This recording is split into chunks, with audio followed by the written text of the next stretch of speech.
আজকে তোমাদের সাথে একটা গল্প শেয়ার করব। এই গল্পটা যদি তোমরা মনে রাখতে পারো তাহলে কিন্তু প্যারাথাইরয়েড গ্ল্যান্ড আমাদের শরীরের কোথায় থাকে, এই গ্ল্যান্ড থেকে কি হরমোন সিক্রেট হয় আর সেই হরমোনের কাজ কি, সেটা কিন্তু খুব সহজেই তোমরা মনে রাখতে পারবে। ধরো আমাদের শরীর হচ্ছে একটা শহর, আর এই শহরে একটা গুরুত্বপূর্ণ জিনিস হচ্ছে ক্যালসিয়াম। এই ক্যালসিয়ামের কাজ কিন্তু শুধুমাত্র হাড় শক্ত করা এমন কিন্তু নয়।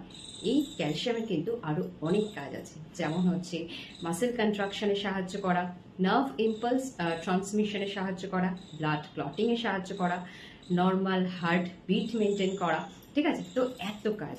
ধরো কোনোদিন এই ক্যালসিয়াম মানে কোনোদিন এরকম হলো যে আমাদের শরীরে এই ক্যালসিয়ামের ঘাটতি হলো, কি করে? ধরো আমরা ক্যালসিয়াম রিচ ফুড কম খেলাম, তো তাহলে কি হবে? ক্যালসিয়ামের ঘাটতি হবে আমাদের শরীরে।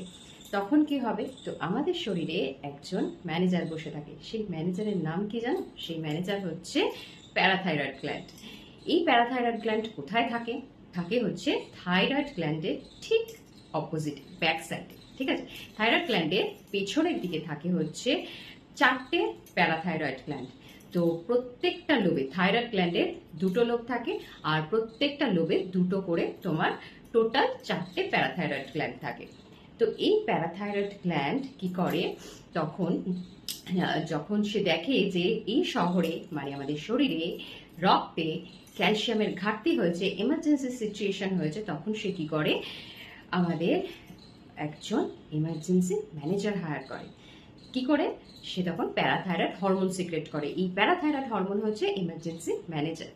তো এই ম্যানেজার তখন কি করে? তড়িঘড়ি করে 3জনকে ফোন করে। কে কে? প্রথমে বোনকে ফোন করে, তারপর কিডনি, তারপর সে স্মল ইন্টেস্টাইন।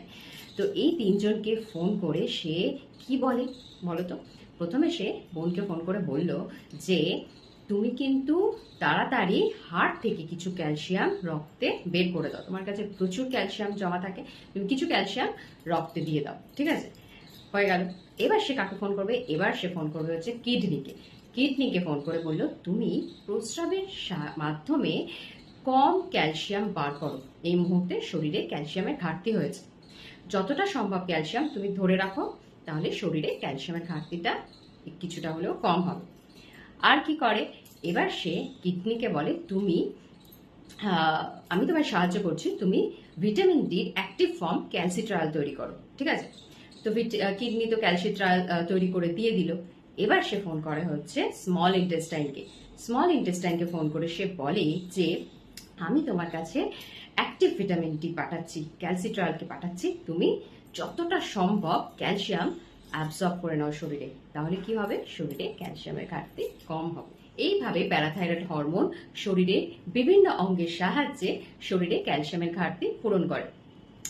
এইবার প্যারাথাইরয়েড গ্ল্যান্ড যখন দেখলো যে এমার্জেন্সি সিচুয়েশন আর নেই, তখন সে প্যারাথাইরয়েড হরমোন বা এমার্জেন্সি ম্যানেজারকে বলে যে এবার তুমি চলে এসো, তোমার কাজ শেষ, এখন আর জরুরি অবস্থা নেই। তো আশা করি তোমাদের এই গল্পটা ভালো লেগেছে। যদি গল্পটা ভালো লেগে থাকে, এরকম আরো গল্প শুনতে হলে আমার চ্যানেলটা অবশ্যই ফলো করে রাখো।